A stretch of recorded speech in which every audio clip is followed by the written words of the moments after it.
আর হাজী সাহেবরা আল্লাহ রাব্বুল আলামিনের যে বাইতুল্লাহ, আল্লাহর ঘর বলা হয়, সে আল্লাহর ঘর তারা জিয়ারত করবে, হজের কার্যাবলী তারা সম্পাদন করবে।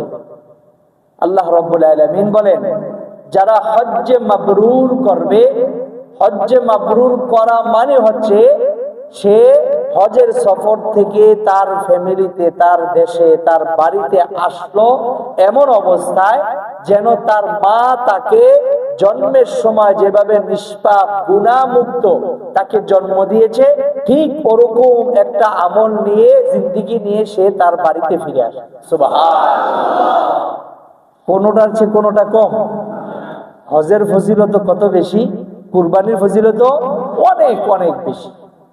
এই জন্য যারা মুসলমান খাঁটি ইমানদার, তারা শুধু অপেক্ষায় থাকে কখন বড় বড় ইবাদতের সময় আসবে। আসা মাত্র সেটা আমি লুফে নিব, সেই সুযোগটা আমি গ্রহণ করব। ওই সুযোগে আমার আমলনামা জিরো ছিল, জিরো থেকে আমি হিরো হয়ে যাব। ঠিক না বেটি?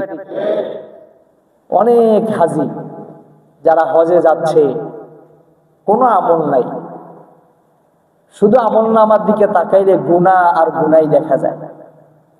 এমন অনেক মানুষ হজে যাচ্ছে।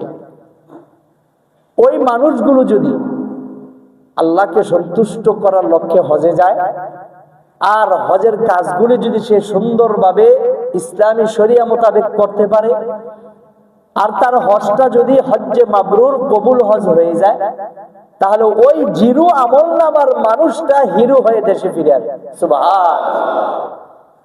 এই জন্য আমার ভাইরা,